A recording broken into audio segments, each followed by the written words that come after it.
Yeah operation కర్రెగుట్టలు 3 రాష్ట్రాల్లో 280 చదరపు కిలోమీటర్ల మేర నక్సల్స్ కంచుకోటగా గుట్టలు. అందులో 50% భద్రాద్రి ములుగు జిల్లాలోనే.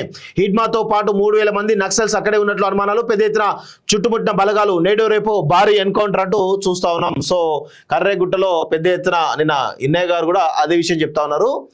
యా ఆపరేషన్ కగార్ పేరుతో 2026 మార్చి కల్లా మావోయిజాన్ని పెట్టాలని సంకల్పించినటువంటి కేంద్ర బలగాలు మరో భారీ ఆపరేషన్ ప్రారంభించాయి.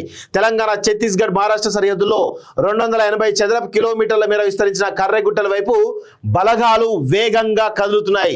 దశాబ్దాలుగా ఈ గుట్టలు నక్సలైట్లకు కంచుకోటలుగా ఉంటుండగా అబూజ్మడ్ ఇతర ప్రాంతాల్లో ఎన్కౌంటర్లు పెరగడంతో ఉన్న క్యాడర్ అంతా కర్రెలగుట్ట వైపుకి చేరుకున్నట్లు భద్రతా బలగాలు ఊపందుకున్నాయి. దాంతో సోమవారం ఉదయం నుంచే సిఆర్పిఎఫ్ కోబ్రాతో పాటు బస్తర్ రీజియన్ లోని 7 జిల్లాల డిఆర్జీ ఎస్టీఎఫ్ కు చెందిన సుమారు 4000 బలగాలు కర్రెగుట్టలు చుట్టుముట్టడం ప్రారంభించాయి.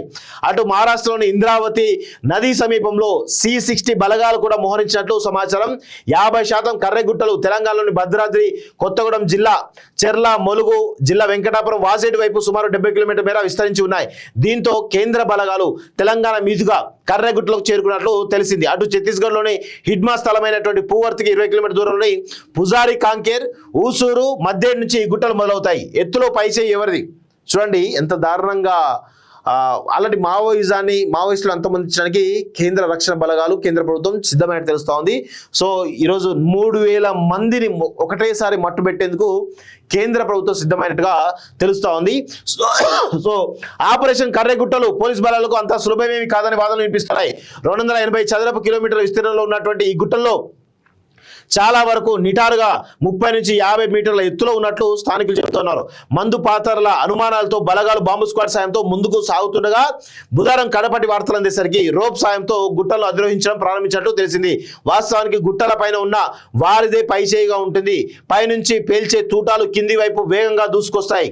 అదే కింద పేల్చే తూటాలు పైకి వెళ్లే కొద్దీ వాటి వేగం తగ్గుతుందని నిపుణులు చెబుతున్నారు. అయితే హెలికాప్టర్లు, డ్రోన్లు అందుబాటులో ఉండడం బలగాలకు కలిసి వచ్చే అవకాశాలు వివరిస్తున్నారు. కర్రెగుట్టలపై నక్సలైట్లు బంకర్లతో కాపు కాస్తున్నారని, ప్రతిదాడికి సిద్ధంగా ఉన్నారని అనుమానాలు వ్యక్తమవుతున్నాయి. ఇప్పటికే వారి వద్ద బీజీఎల్ లాంచర్లు, రాకెట్ లాంచర్లు ఉన్నట్లు పలు ఘటనలు రుజువు చేశాయి. ఈ నేపథ్యంలో హెలికాప్టర్లు, డ్రోన్లను వారు టార్గెట్ చేసుకునే ప్రమాదం ఉందని వాదనలు వినిపిస్తున్నాయి. చరిత్రలోనే భారీ ఆపరేషన్ అంటూ చూస్తా ఉన్నాం.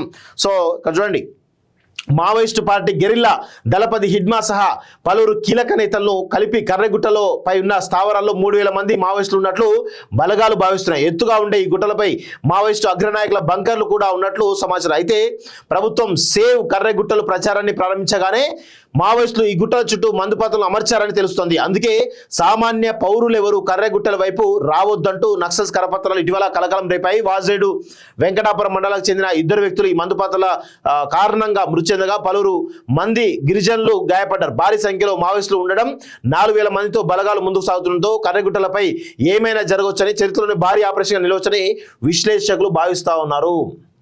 సో ఆపరేషన్ కర్రెగుట్టలు దాదాపు 3000 మంది నక్సలైట్లు టార్గెట్గా భారత రక్షణ దళాలు టార్గెట్ చేస్తున్నట్టుగా చాలా స్పష్టంగా అర్థమవుతుంది. సో ఆ భారీ ఆపరేషన్ కనుక కంప్లీట్ అయితే ఖచ్చితంగా మావోయిజం అంతమయ్యేటువంటి అవకాశం అయితే చాలా స్పష్టంగా కనబడతా ఉంది. సో దీనిపైన భారత ప్రభుత్వం మరొకసారి పునరాలించుకోవాల్సిన అవసరం అయితే ఉంది. ఎందుకంటే ఒక మానవ నరమేధాన్ని ఈరోజు మీరు ఈ విధంగా చేయడం అనేది కరెక్ట్, మంచి పద్ధతి కాదు అనేది చాలా స్పష్టంగా కోరుతాను. ఎందుకంటే ఒకవైపు శాంతి చర్చలకు మావోయిస్టులు సిద్ధమని చెప్పి చాలా స్పష్టంగా చెప్తా ఉన్నారు. మరొక వైపు వాళ్ళు మేము ఏది సీజ్ ఫైర్ అంటే మేము కాల్పులను చేయడం విరమించుకున్నాం అని చాలా స్పష్టంగా వాళ్ళ నుంచి రావడం, భారత ప్రభుత్వం కూడా సీజ్ ఫైర్ చేసి ఇమీడియట్గా శాంతి చర్చలకు పిలిచి వాళ్ళను మరి జనారణ్యులకు తీసుకురావడమా, వేరే ప్రయత్నం చేయడమా ఖచ్చితంగా చేస్తే బాగుంటుంది అనేది ఈరోజు రాజకీయ వర్గాల్లో కావచ్చు, ముఖ్యంగా ప్రజాస్వామికవాదుల్లో ఒక డిమాండ్ అయితే వినిపిస్తూ ఉంది.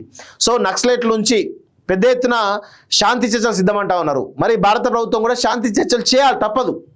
ఎందుకంటే 3000 మందిని చంపడం కావచ్చు, లేదంటే ఇటు ఆర్మీ సైడ్ నుంచి కూడా 100 మంది చనిపోవడం జరిగేటువంటి అవకాశాలు చాలా స్పష్టంగా కనబడతా ఉంది. సో ఇలాంటి పరిస్థితుల్లో ఖచ్చితంగా భారత ప్రభుత్వం శాంతి చర్చలకు రావాల్సిన అవసరం ఉందనేది నేనైతే ఖచ్చితంగా చెప్పగలను. ఇలాంటి నరమేధాలు జరగడం, భారీ ఎన్కౌంటర్ జరగడం మంచి పద్ధతి కాదు. ఇది భారత ప్రజాస్వామ్యానికి చేటుగా మనం అయితే చెప్పొచ్చు. భారత రాజ్యాంగానికి విరుద్ధంగా జరుగుతుందని చాలా స్పష్టంగా చెప్పొచ్చు. సో అందుకే భారత ప్రభుత్వం చొరవ తీసుకొని ముందుకు రావాలని చెప్పేసి మేము కోరుతా ఉన్నాం. విదేశాల్లో ఉన్నత విద్యను చదువుకోవాలని అనుకుంటున్నారా? అయితే వెంటనే ఫ్లైగ్రాడ్ ఓవర్సీస్ ఎడ్యుకేషన్ కన్సల్టెన్సీని సంప్రదించండి. మీ విదేశీ కలలను సాకారం చేసుకోండి. ఫ్లైగ్రాడ్